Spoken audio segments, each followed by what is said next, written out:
menuliskan ada tiga pokok. Jadi rencana studi, komitmen kembali Indonesia, ke Indonesia, rencana kontribusi untuk Indonesia. Rencana kontribusi untuk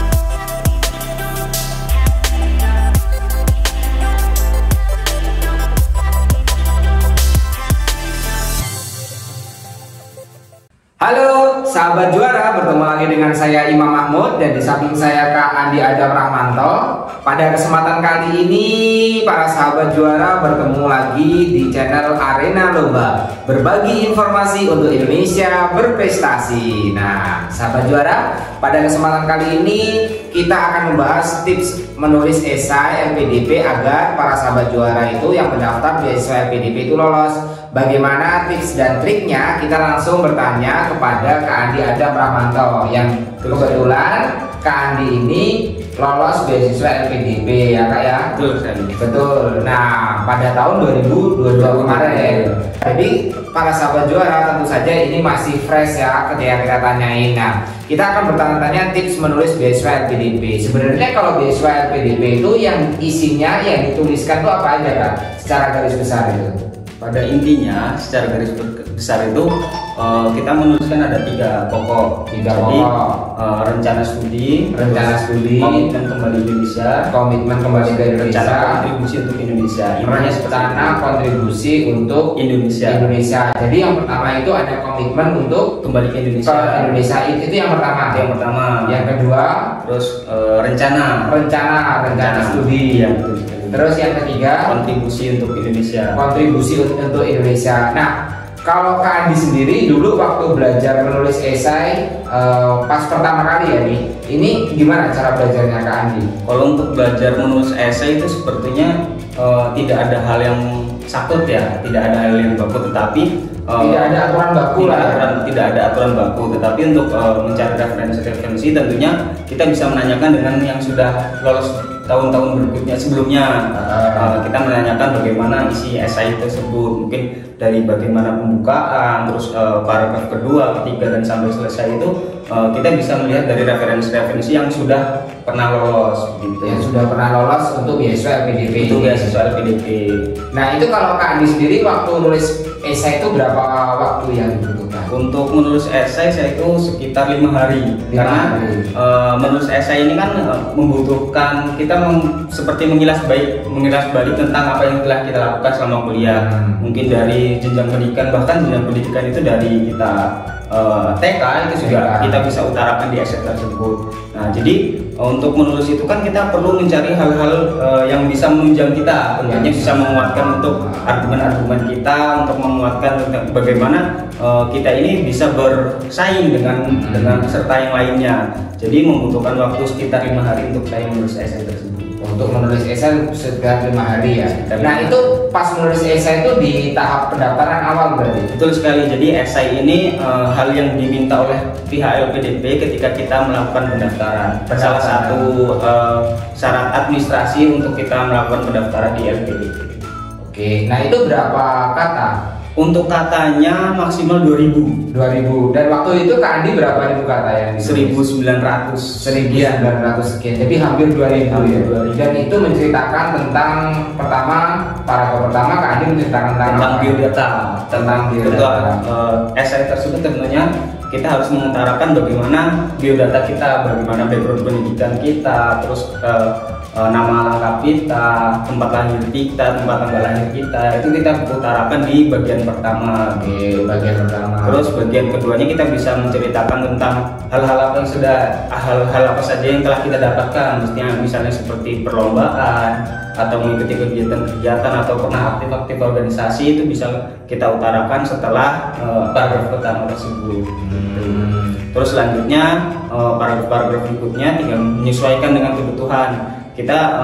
Untuk esai LPDP ini tidak ada aturan bakunya seperti saya ucapkan tadi, namun kita bisa menunjang hal-hal mungkin ketika kita mengikuti kegiatan kita menemukan suatu permasalahan yang ada di masyarakat. Seperti contoh ketika saya mengikuti kampus mengajar, di sana saya menemukan bahwa terdapat anak yang mungkin secara mental kurang karena dia hadapkan dengan pendidikan yang itu zaman COVID. Ketika itu dia masuk SD, tetapi banyak sekali pendidikan-pendidikan yang dia itu menganggap tidak perlu. Bahkan ketika saya tanya kepada anak tersebut, dia merasa takut untuk naik kelas gitu.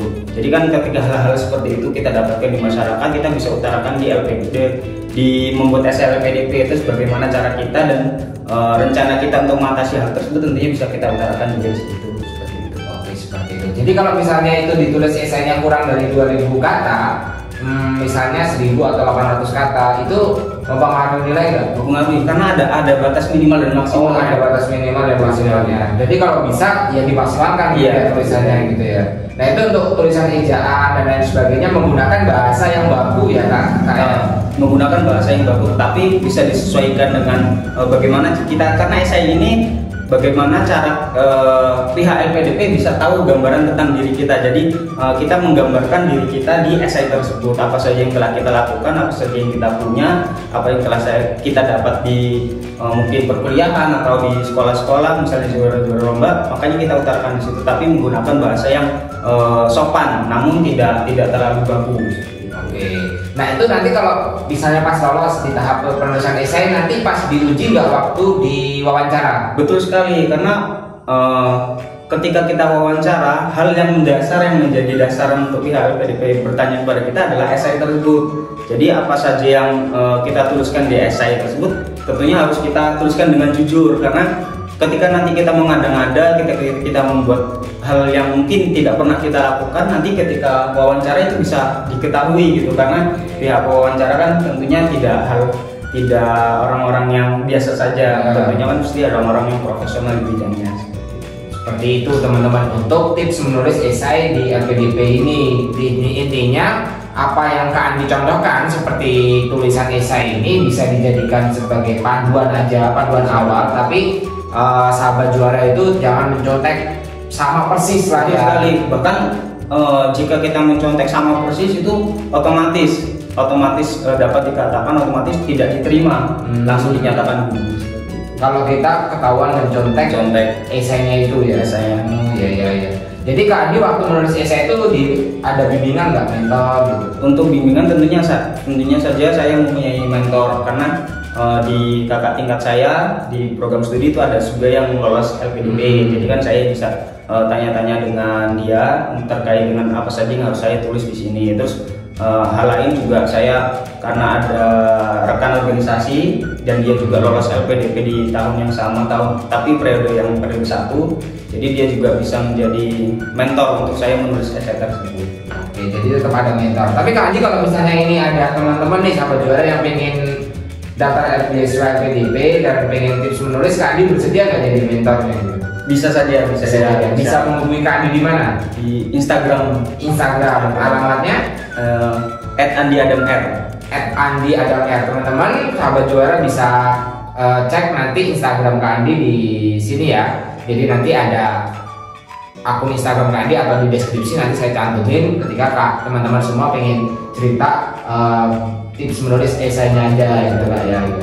Ya itu aja, mungkin ada tambahan Kak Andi untuk tips menulis esai? Yang penting ketika kalian ingin menulis esai, kalian tuangkan saja dengan jujur apa yang telah kalian lakukan dan tidak mengada-ngada, karena hal itu yang menjadi dasar kalian untuk melakukan tes wawancara di tahap wawancara. Jadi jangan mengada-ngada sahabat juara untuk menulis esai ini.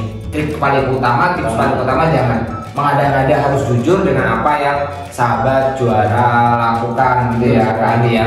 Oke Kak Andi, terima kasih telah berbagi di channel Arena Lomba. Semoga nanti sahabat juara yang melihat ini dan pengen menulis esai bisa terbantu dengan wawancara saya dengan Kak Andi. Kalau teman-teman sekali lagi guys pengen bertanya dengan Kak Andi, pengen butuh mentoran, Kak Andi bersedia ya? Bisa bersedia. Nanti akun Instagramnya saya cantumkan di deskripsi, teman-teman bisa cerita gimana menulis esainya gitu ya Kak Andi ya. Kalau nanti ada teman-teman yang ingin mendaftar LPDP di tahun ini ya, ingin mendaftarkan LPDP di tahun ini atau di tahun-tahun setelahnya gitu, dan semoga yang Kak Andi bantu ini nanti juga membantu teman-teman semuanya gitu untuk lolos beasiswa. Semoga ya Kak Andi ya.